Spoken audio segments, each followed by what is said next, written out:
Hari ini saya akan membagikan firman Tuhan tentang tekun berbuat baik. Saudara, tapi sebelum mulai saya ingin kenalan dulu. Nama saya Otto Daniel. Saya gembala dari Gereja Kristen Kemah Daud di wilayah selatan, Jakarta Selatan dan Bintaro tepatnya. 2-3 tahun yang lalu kami membuka pelayanan yang baru di daerah Bintaro. Saya tadinya tinggal di Kelapa Gading, jadi nuansa Kelapa Gading dan rumah makannya sangat saya kuasai. Saya menguasai medan-medan rumah makan di sini, Bapak Ibu. Waktu saya pindah ke Bintaro, kami dan istri sepakat untuk semuanya juga harus berpindah ke Bintaro karena dari Kelapa Gading ke Bintaro sudah terlalu jauh. Sudah 3 tahun kami di sana dan mengembangkan jemaat juga yang baru. Saya sudah pernah juga berbicara sekali, tapi itu di ibadah orang tua dan hari Sabtu, kalau saya tidak salah hari Sabtu waktu itu saya diundang. Dan saya undangan ini datang, terima kasih untuk Bapak Gembala dan semua panitia, Peratua. Saya undangannya masuk Februari ya, jadi sekitar 8 bulan saya ada bersama-sama dengan hari ini bersama-sama dengan Bapak Ibu. Saya sangat bersyukur sekali.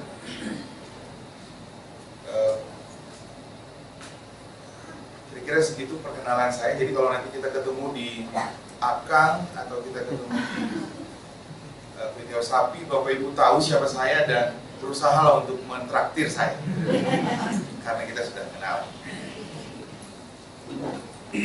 Atau Kofei, saya sangat suka sekali Kofei yang di belakang sana.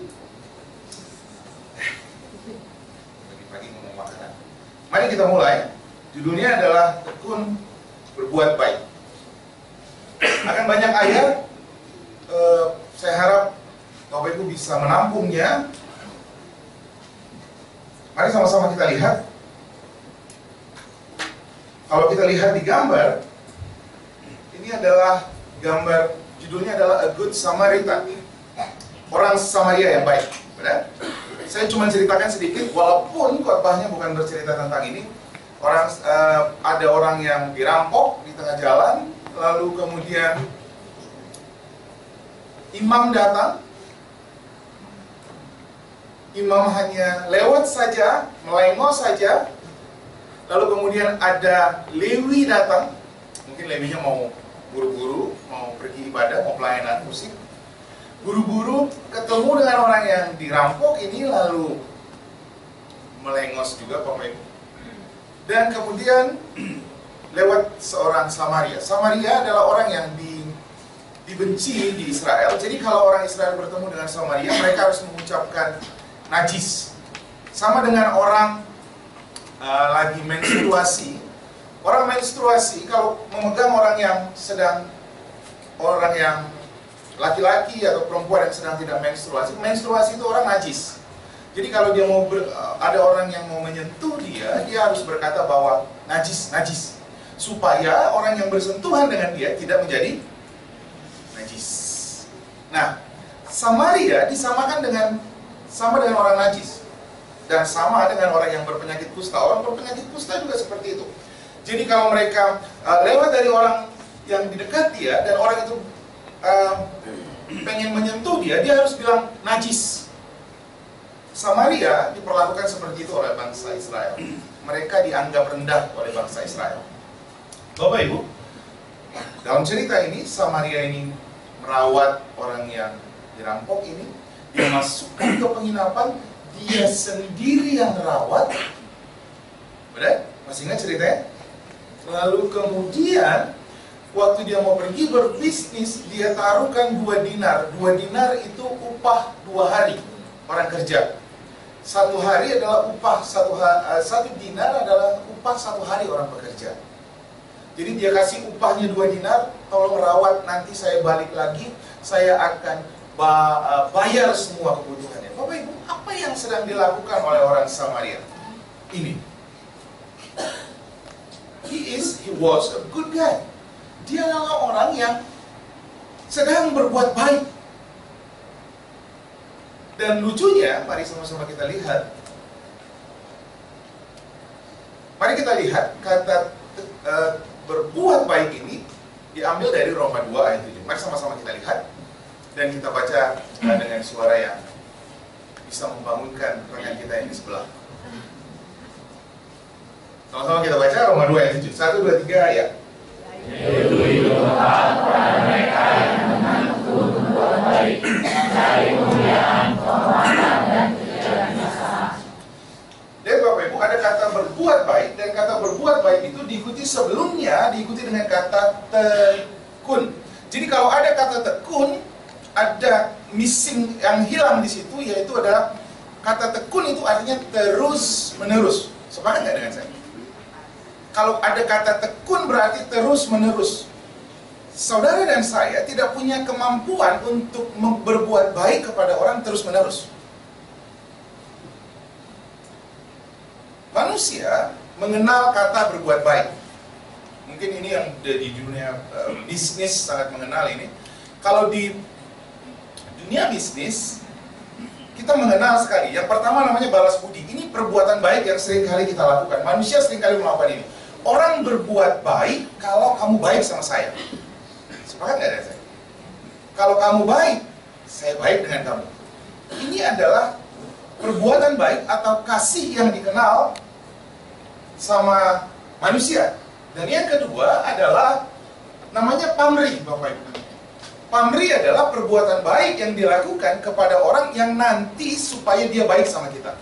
Hei, kamu saya traktir makan supaya di proyek berikutnya dia kasih kita. Pernah dengar nggak ini? Hei, saya entertain dia supaya next project dia kasih ke kita. Dua hal ini adalah perbuatan baik yang dikenal sama manusia. Di luar ini kita nggak kenal yang namanya kasih yang lain. Yang pertama adalah balas budi. Saya baik sama kamu karena kamu baik sama saya. Saya tegur kamu ke gereja karena kemarin kamu tegur saya. Saya sekarang melengos dari kamu karena kamu kemarin melengos dari saya. Saya kasih tumpangan sama kamu karena kemarin kamu kasih tumpangan sama saya. Berbuat baik yang kita lakukan adalah berbuat baik hanya karena balas budi.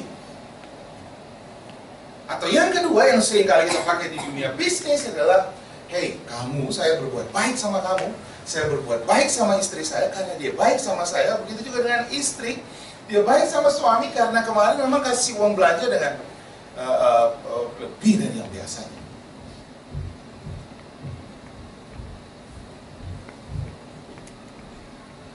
Gak ada orang yang bisa berbuat lebih baik daripada ini, Bapak Ibu.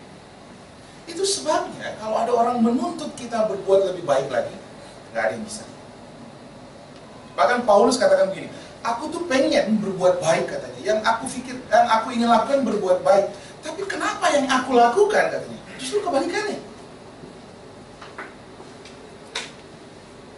Ada dua hal yang harus kita lakukan supaya kita dapat terus menerus berbuat baik. Amin. Coba bilang kanan kirinya, ada cuma dua hal kok supaya kita bisa terus menerus berbuat baik. Cuma dua, nggak sampai 10. Coba bilang kanan kirinya, cuma dua. Cuma dua. Terus katakan lagi sama kanan kiri, tapi ayatnya banyak. Tapi ayatnya banyak loh. So you have to pay attention. Supaya Anda memperhatikan. Mari lihat saudara. Yang pertama, supaya kita bisa berbuat baik sama orang. Yang pertama, 1 Yohanes 4 ayat 19. Mari semua kaum ibu membacanya bersama-sama dengan saya. Yang pertama, 1, 2, 3, ya. Oke, kita harus menyadari ini. Saudara hanya bisa continue terus-menerus mengasihi orang kalau saudara mengerti saudara dikasihi Tuhan. That's it. Kalau saudara tahu saudara dikasihi Tuhan, saudara bisa mengasihi orang lain loh. Mungkin masih ada yang bingung, karena apa seperti itu? Mari semua kaum bapak, atau maaf, semua yang belum sarapan, sama-sama kita membaca ayat 16. Semua yang belum sarapan, termasuk saya berarti. Sama-sama kita baca, 1, 2, 3 ya. Wah, banyak yang belum sarapan ya. Puji Tuhan ya, kita bisa snacking di bawah. Ayat 16, mari sama-sama kita baca. Kita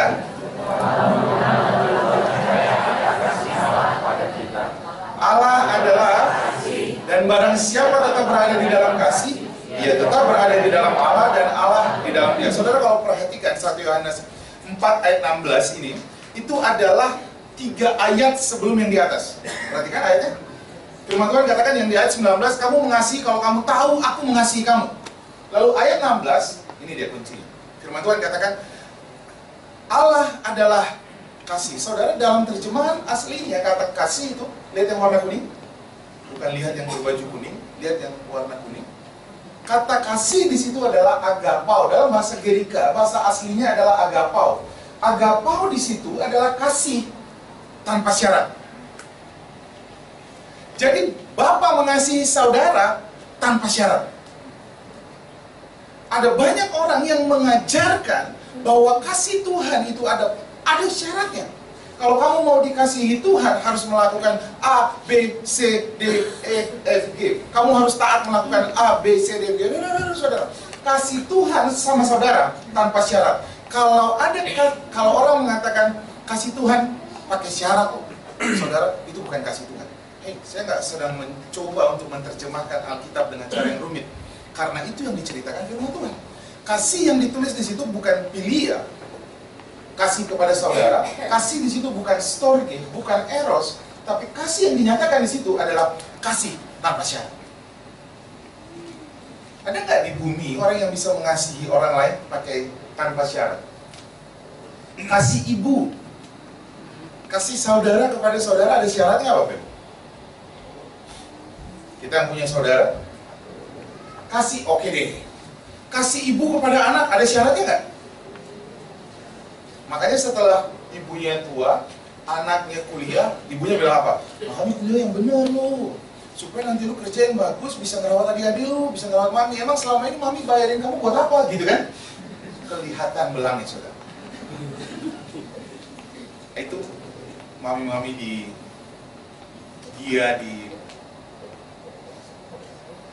Alaska. Mami-mami di sini nggak ada.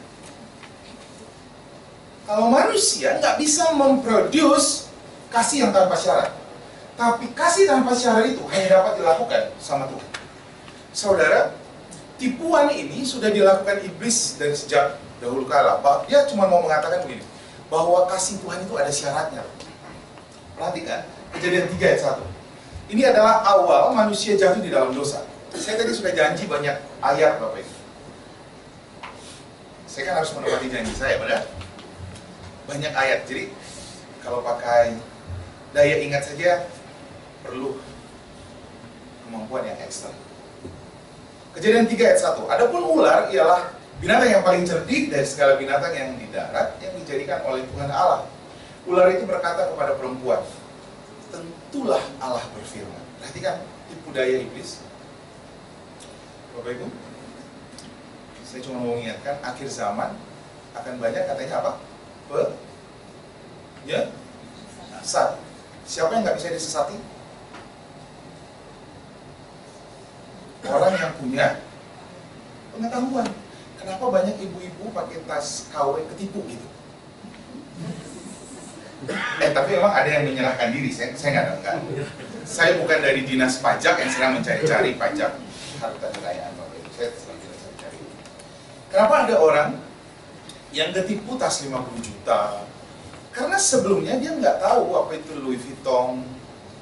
Jadi waktu ada orang yang bilang, ini asli loh Jan, ini begini loh, kalau kamu pakai, waktu dia beli Bapak Ibu, dia lihat dan orang bilang, itu palsu. Kenapa orang bisa ditipu Bapak Ibu? Karena nggak punya pengetahuan. Oke. Di akhir zaman, kata firman Tuhan, akan banyak penyesat. Nah, orang yang bisa ditipu hanya yang nggak punya pengetahuan. Mari kita lihat. Kerjaan iblis dari dulu adalah menipu, menyesatkan. Dia berkata sama perempuan Hawa, tentulah Allah berfirman, semua pohon dalam taman ini jangan kamu makan buahnya. Bukan? Benar nggak itu kata Tuhan? Bapak Ibu, Tuhan bilangnya apa? Semua para ibu, semua buah dalam taman ini kecuali pohon di tengah itu ada 2 pohon, pohon pengetahuan yang baik dan yang buruk sama pohon kehidupan. Yang tidak boleh kau makan adalah pohon pengetahuan yang baik dan yang buruk.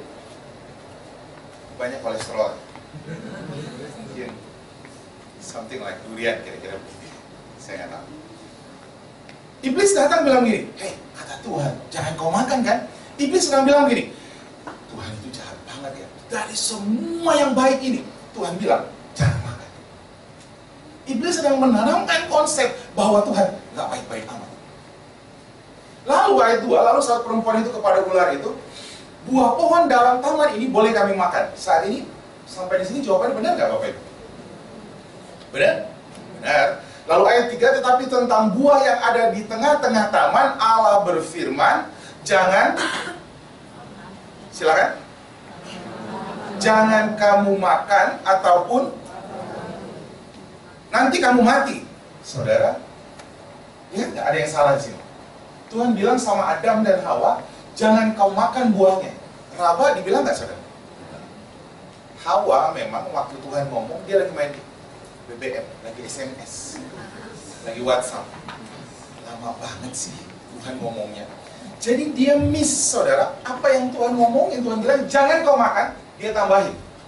Kata Tuhan, jangan dimakan, jangan dipegang. Lalu, tapi buah yang ada dalam taman itu, tetapi ular itu berkata kepada perempuan itu, sekali-kali kamu gak akan mati loh. Walaupun kau makan, kau nggak akan mati. Lalu dia bilang, dia masukkan tipuannya, tetapi Allah mengetahui pada waktu kamu makan, matamu akan terbuka, dan kamu akan menjadi seperti Allah, tahu tentang yang baik dan yang jahat. Dapat nggak saudara konsepnya iblis yang sedang dia masukkan?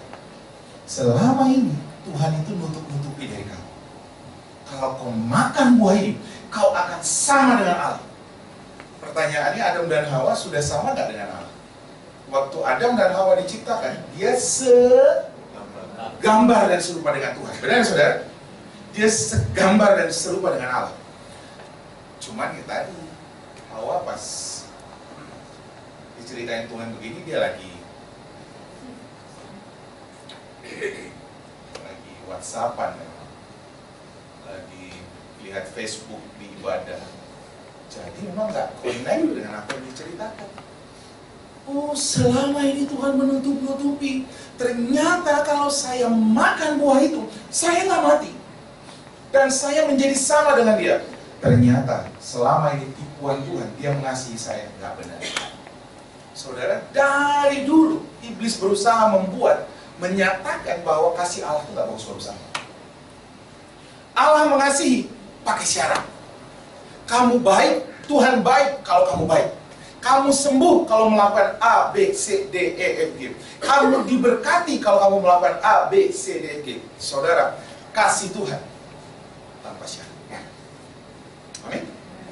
Dari mana saya tahu? Mari kita lihat Roma 5 ayat 6. Mari semua, sedikit yang jomblo ya di sini, yang belum punya pasangan maksudnya.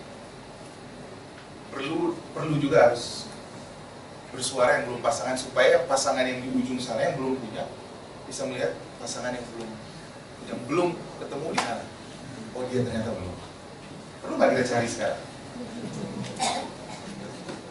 Ada banyak. Hampir 3/4 dari gereja yang saya gembalakan adalah karyawan, pengusaha muda, anak-anak muda. Saya selalu bilang, Bapak, banyak orang bilang gini, kalau ke gereja jangan cari pasangan. Cari pasangannya di gereja. Banyak orang bilang gini, kalau ke gereja jangan cari pasangan, cari Tuhan. Ya iya, karena cari Tuhan, ketemu anak Tuhan. Benar ya Bapak Ibu? Jadi kalau cari pasangan di mana? Ya di gereja dong. Benar ya? Timbang ketemunya di MOI. Tahu tuh anak siapa gitu. Kalau di sini kan jelas anak Tuhan, benar ya? Walaupun sedikit-sedikit beler, ya anak Tuhan lah. Walaupun sedikit-sedikit nggak nyambung, ya anak Tuhan. Kira-kira begitu. Mari semua yang jomblo. Pemain musik ada yang jomblo? Ada. Biasanya pemain musik cepat jodohnya karena suka kelihatan di depan. Ya. Saya menyampaikan suara rakyat. Mari kita lihat Roma 5 ayat 6. Semua yang jomblo, high qualified jomblo, sama-sama cowok dan cewek, dan perhatikan, jangan hanya fokus ke ayatnya, perhatikan juga siapa yang membaca. Ternyata dia available. Mari sama-sama kita baca. 1, 2, 3 ya. Karena waktu kita masih lemah, Kristus telah mati untuk kita orang-orang pada waktu yang ditentukan oleh Allah. Ayat 8. Akan tetapi Allah menunjukkan kasih-Nya kepada kita oleh karena Kristus mati untuk kita. Ketika kapan Yesus menunjukkan kasih-Nya kepada kita, Bapak Ibu? Ketika kita masih berdosa. Ada banyak orang yang menaruhkan konsep bahwa Allah mengasihi engkau kalau kamu lakukan dulu A, B, C, D, E. Itu sebabnya di Perjanjian Baru kita bertemu dengan orang-orang yang satu kali Tuhan pergi ke rumah kepala rumah ibadah. Kepala rumah ibadah ini, kepala rumah ibadah Bapak Ibu, anaknya mati. Anak perempuannya mati, lalu dia bilang ini, Tuhan Yesus datang dong ke rumah saya. Lalu Tuhan Yesus bilang, oke, saya akan datang ke rumahmu, kepala rumah ibadah. Oh, kata orang, wajar dong orang datang ke rumah kepala rumah ibadah, karena dia kepala rumah ibadah, suka berdoa.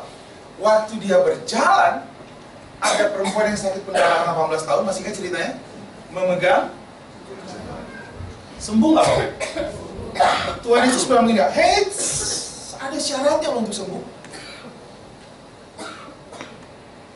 Waktu dipegang punca jubah bajunya, sembuh tuh perempuannya. Lalu dia datang ke rumah perempuan, kepala rumah ibadah ini, lalu anak ini dibangkitkan dari matinya. Setelah peristiwa ini dia bertemu dengan dua orang yang lumpuh. Orang yang lumpuh ini bilang gini, Yesus anak Daud, kasihanilah kami. Lalu Tuhan Yesus cuma bilang gini, saudara, kamu percaya nggak aku bisa menyembuhkan kamu? Lalu dia bilang gini, kami percaya. Lalu Tuhan Yesus bilang gini, jadilah sesuai dengan apa yang kau percaya. Tuhan Yesus nggak pakai kualifikasi loh Bapak Ibu.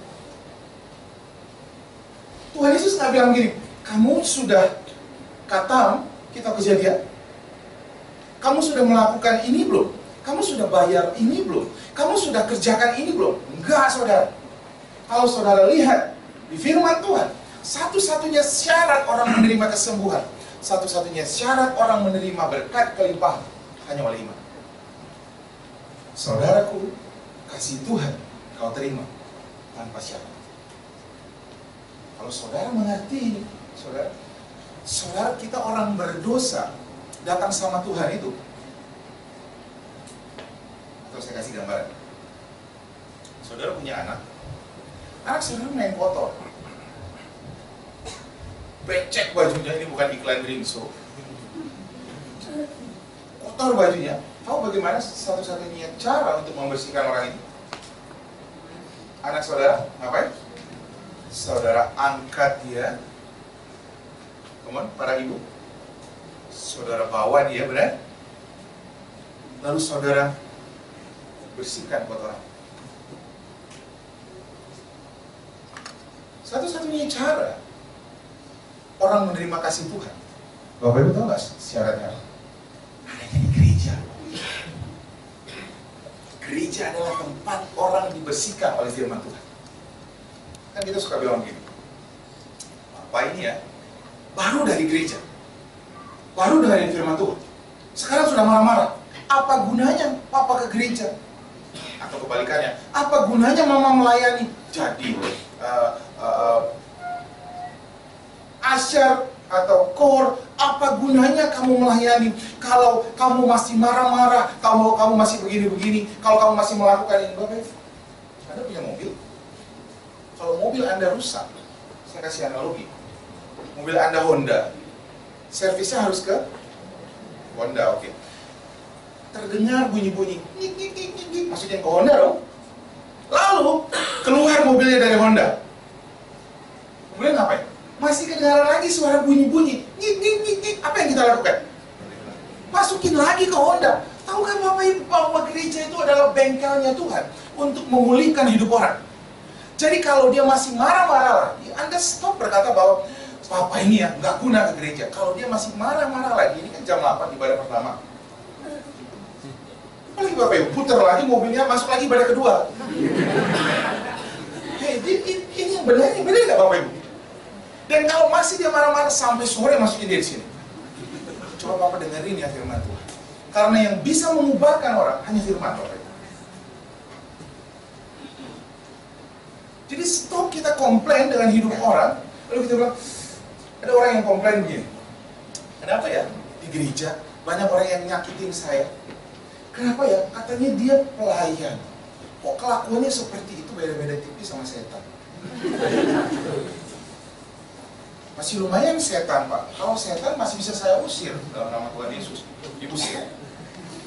Tapi kalau pelayan kan nggak bisa diusir, susah-susah. Pelayan, bagaimana mengusirnya? Saudara, umat Tuhan, justru kita harus bertemu dengan banyak orang yang aneh-aneh, benar ya? Sepakat kalian saya? Kata firman Tuhan, besi harus ditajamkan sama besi. Manusia ditajamkan sesama manusia. Jadi perlu ada orang lain untuk menajamkan Bapak Ibu. Kalau ada kata tekun berbuat baik, kenapa kita berbuat baik? Karena ada orang yang berbuat jahat. Benar ya? Kenapa? Ada yang nggak setuju? Biasanya kalau belum sarapan agak garang-garang.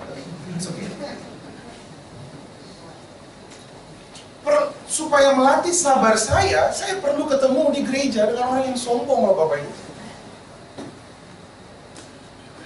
Supaya melatih kebaikan dalam hidup saya harus bertemu dengan orang-orang yang bebal. Saya harus bertemu dengan orang-orang yang dalam tanda kutip keras kepala, supaya melatih saya terus berbuat baik. Jadi kalau ada kata berbuat baik, berarti harus ada ya? Harus ada ya? Coba bilang kata kanan kirinya, terima kasih kamu sudah melatih saya. Saya ada hari ini karena ada kamu.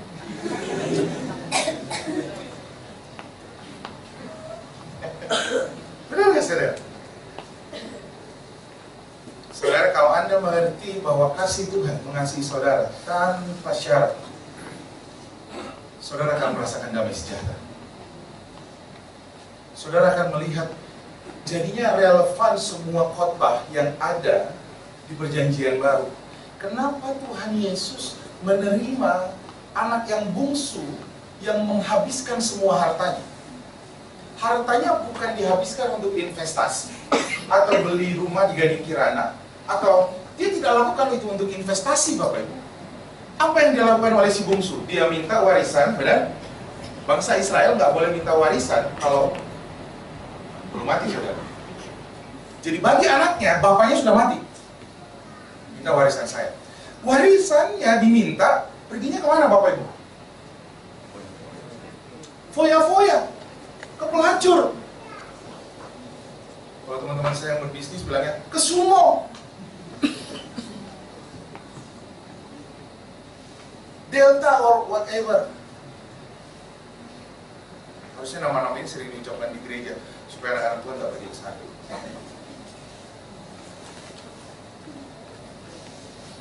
Dia pergi ke sana dan habiskan uangnya. Lalu dia makan makanan babi. Benar ya Bapak Ibu? Dia bertobat karena babi marah sama dia. Saya serius. Itu kan makan pagi saya, kenapa kamu makan? Dia ngeliat babi, ini kan harusnya lapsyong. Ini kan harusnya. Lalu dia bilang, di rumah bapakku banyak babi. Orang Israel gak makan babi, saudara. Kasihan banget. Di rumah bapakku banyak makanan. Hari ini aku share dengan babi. Harusnya ini babi aku makan. Itu yang membuat dia balik sama bapaknya. Tahu saudara apa yang dia lakukan? Waktu dia balik sama bapaknya dia datang, dia masih mengurut-urut kata-kata apa yang harusnya aku ucapkan sama bapakku ya.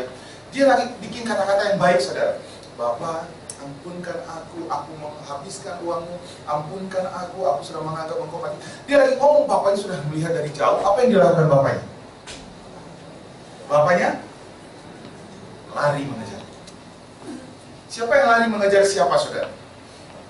Kalau saudara suka nonton film Korea kan dua-duanya lari. Bener yang suka nonton film Korea. Dua-duanya lari. Nah, dalam cerita ini yang lari siapa, saudara? Bapaknya. Anaknya ngapain?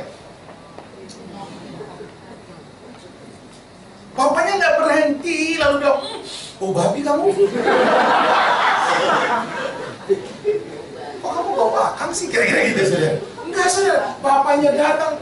Apa yang dilakukan bapaknya? Dia tutup dengan jubah. Jubah itu dalam kitab Yesaya dibilang adalah jubah kebenaran. Jadi dia ditutup. Hari itu juga anak itu jadi benar. Pada waktu dia ditutup dengan jubah kebenaran, baju lamanya kan penuh dengan dosa. Benar ya, saudara? Hari itu Tuhan memandang dia dengan, kamu benar di hadapan saya. Kamu kan anak saya. Selama kita datang sama Tuhan, Tuhan memandang kita benar. Ada nggak bapaknya bilang, pakai syarat, kamu harus melakukan ini. Oh, kamu mau balik lagi sama papa? Karena apa?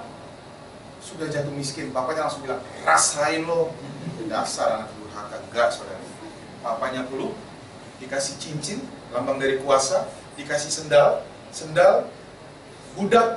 Kalau bangsa Israel, kalau nggak pakai sendal itu tanda budak. Jadi kalau di rumah orang pakai sendal itu tandanya anak, nggak pakai sendal itu tandanya budak. Hari itu juga dia balik sama bapaknya, dia langsung menjadi anak, saudara. Nggak ada kualifikasi tertentu yang harus dia lakukan untuk kembali menjadi anak. Itu kasih Bapak. Kalau dikasih tanpa syarat. Amin. Saudara menerima kasih tanpa syarat. Coba bilang kanan kirinya, hei, aku ini menerima kasih tanpa syarat. Bukan, aku nggak mau ya ngomong. Padahal yang di sebelah perasaan kenal ya. Atau ketemu tadi di bawah baru kenalan. Tahu nggak artinya saudara menerima kasih? Kesembuhan saudara terima. Nanti saya membawa rekan saya ke sini, nanti dia akan memberikan kesaksian 3-5 menit kepada saudara. Saudara menerima kesembuhan, nggak ada syaratnya, saudara.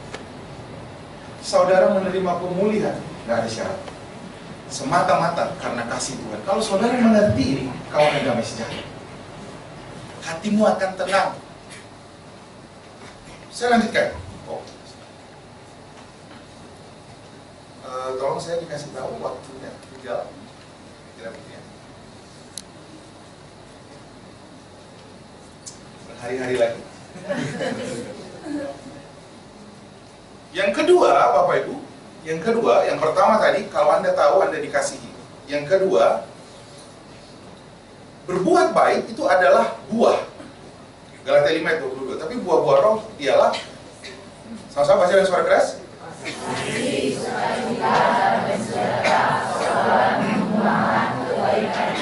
Kebaikan, kesetiaan. Bapak Ibu, perbuatan baik, mengasihi, kasih, sukacita, kesabaran, itu adalah buah.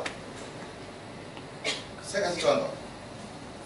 Anak itu adalah buah pernikahan dari suami istri. Benar ya Bapak Ibu? Anak itu bukan pernikahan, anak itu adalah buah dari pernikahan. Anak kita lahir bukan karena kita menikah. Sepakat nggak dengan saya? Anak lahir karena, mari Bapak Ibu bantu saya, karena kita melakukan hubungan. Harusnya ngomong hubungan intim itu paling baik di gereja. Karena suami istri melakukan hubungan yang intim, makanya lahir anak. Benar ya saudara? Kan nggak bisa anak itu lahir, Pak. Lahir anak. Cuma modal kelap-kelip doang. Nggak bisa saudara. Anak lahir karena hubungan intim, itu yang dinamakan dengan buah. Saudara nggak akan bisa mengeluarkan yang baik terus-menerus tanpa syarat kalau saudara nggak intim dengan Tuhan. Dikatakan Yohanes 15 ayat 1, akulah pokok anggur, kata firman Tuhan. Siapa aku itu? Siapa? Dan Bapakkulah pengusahanya. Setiap ranting padaku yang tidak berbuah, dipotongnya. Salah terjemah, saudara. Kata dipotongnya, dalam bahasa aslinya adalah to lift up, diangkat. Dalam bahasa aslinya disebutnya airo. Jadi banyak orang bilang gini, kalau kamu sama Tuhan gak punya hubungan, Tuhan akan buang kamu ke api. Enggak, saudara. Di Israel, kalau saudara pergi nanti satu kali nanti jalan-jalan ke Israel ya, saudara akan melihat orang seperti ini. Kebun Israel itu selalu kosong, saudara. Cuma ada satu orang jalan, kerjaannya ngapain? Kalau ada ranting yang jatuh, saudara tahu ya, pohon anggur, dia kan menjuntai, benar ya saudara? Itu sebabnya ditaruh di atas. Kalau ada yang turun ke bawah, dia nggak akan bisa berbuah. Lalu orang ini akan datang mengaero dia, ditaruh ke atas. Dari situlah ayat firman Tuhan ini dituliskan. Akulah pokok anggur yang benar, Bapakkulah pengusahanya. Setiap ranting padaku yang nggak berbuah. Kenapa nggak berbuah? Karena dia jatuh. Sepakat? Akan datang, kata firman Tuhan, kamu akan diaero, diangkat. Setiap ranting yang tidak berbuah, dibersihkannya supaya ia lebih banyak berbuah. Bagaimana caranya membersihkan? Firman Tuhan katakan 15 ayat 3. Kamu memang sudah bersih, sama-sama baca dengan suara keras, 1, 2, 3. Karena firman, jadi saudara yang bisa membersihkan saudara dan saya, cuma firman. Apa artinya berhubungan intim dengan Tuhan? Saudara merenungkan Taurat Tuhan siang dan malam. Kalau saudara merenungkan Taurat Tuhan siang dan malam, firman Tuhan katakan begitu.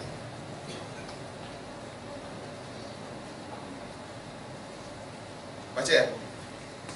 Ini perintah yang dilakukan sama orang Israel. Makanya saudara kalau ke Israel selalu bertemu dengan orang-orang yang begini. Menaruh namanya totafot di baju tefilin. Kotak hitam dimasukkan firman Tuhan. Supaya mereka bisa menghafal firman Tuhan. Ini mereka waktu berperang melawan kejadiannya baru-baru saudara. Jadi kalau saudara lihat, mereka kalau mau pergi berperang, begini pakaiannya. Ada firman di dahinya, dan ada kotak juga ditaruh di lengannya. Dari ayat inilah Antikristus mengambil bahwa nanti chip atau 66 itu akan ditaruh di mana? Di dahi, dan diambil dari kitab Ulangan. Yang ini saudara. Kalau bangsa Israel, dia taruh firman, diikatkan di dahimu dan di lenganmu. Apa yang sedang dilakukan sama bangsa Israel? Mereka sedang coba berhubungan intim dengan Tuhan. Melalui apa saudara? Firman. Nggak ada cara lain. Sebesar apa saudara merenungkan firman Tuhan, sebesar itulah perubahan yang terjadi dalam hidup saudara. Saudara akan melihat semua penggenapan janji Tuhan dalam hidup saudara. Saya tutup Matius 12 ayat 35. Sebelum saya tutup, saya akan undang Bapak Raymond Matuan Kota mungkin ke sini. Atau di sana bisa mic-nya dinyalakan. Bapak Raymond Matuan Kota, awal pertama kali ibadah bersama-sama dengan kami. Masih dikawal puluhan Ambon. Waktu itu ikut retret bawa senjata nggak ya, Bang? Susah duduknya karena masih bawa senjata. Kelompok mereka sangat ditakuti. Selanjutnya saya serahkan. Kira 5 menit, silahkan Bang Raymond. Halo, BMP dikasih Tuhan Yesus. Selamat siang. Saya mau kesaksian kebaikan Tuhan Yesus terhadap diri saya. Saya itu dulu hidup di dalam dunia hitam, dunia narkoba, dunia kejahatan.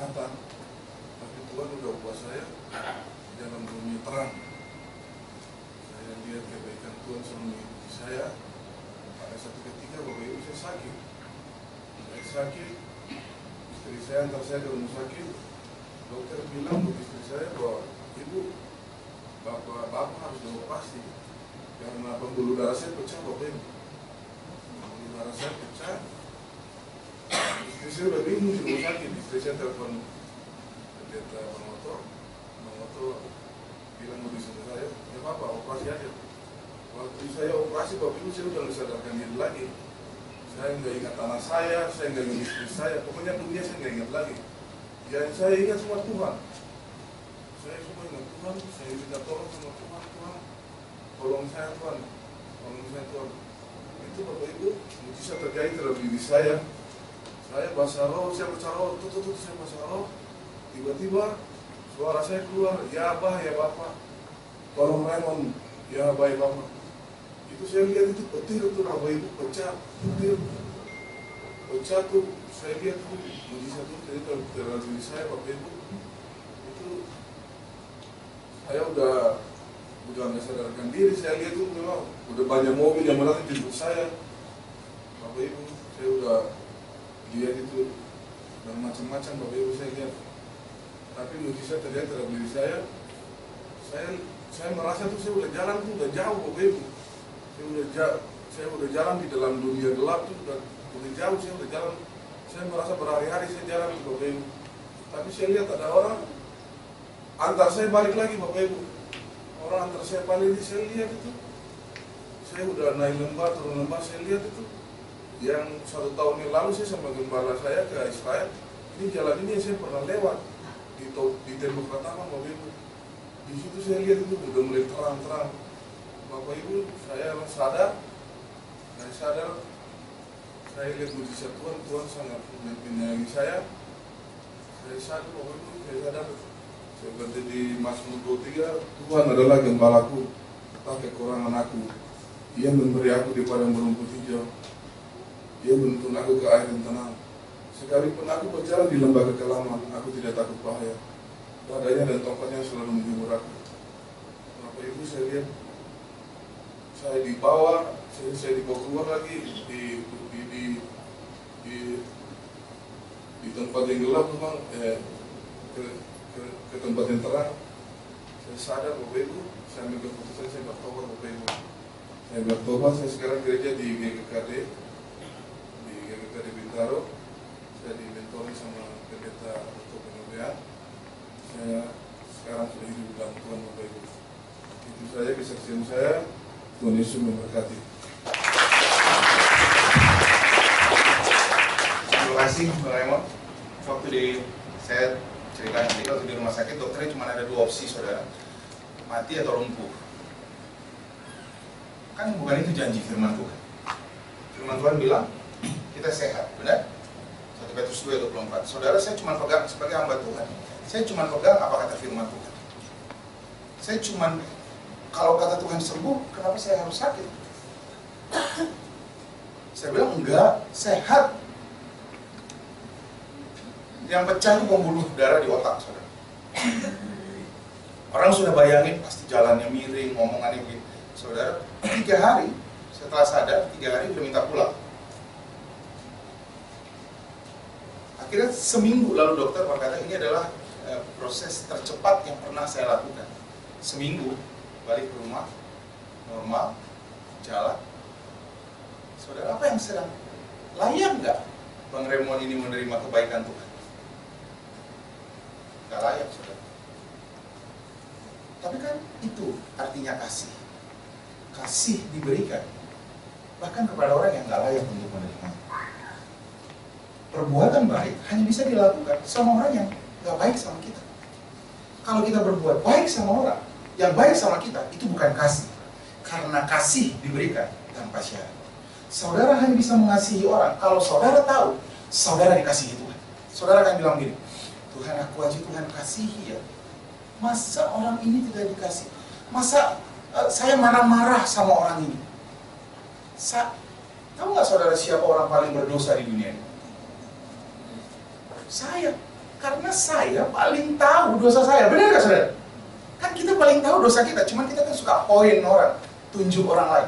Nggak layak, berkala ya. Hei, yang paling tahu dosa adalah kita.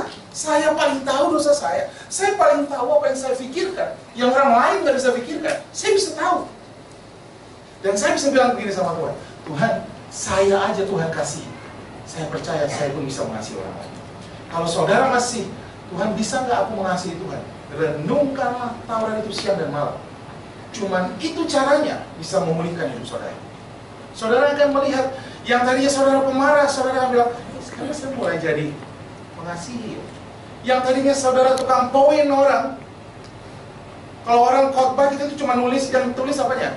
Salahnya. Kayak ini salah. Cara berdirinya salah. Bajunya kelonggaran. Kurang lurus, kurang diet, kurang puasa berarti. Tanda tanya. Pendeta kurang puasa. Judulnya malah beda sendiri. Saya encourage buat setiap saudara. Nggak ada yang sanggup berbuat baik kecuali saudara melakukan dua hal. Saudara tahu saudara dikasihi Tuhan unconditionally. Yang kedua, saudara hidup di dalam firman. Kalau saudara intim sama firman Tuhan, saudara akan berbuah. Buahnya apa? Namanya buah roh. Salah satunya adalah kebaikan. Mari kita datang pada Tuhan. Saya mengundang rekan-rekan yang bermain musik.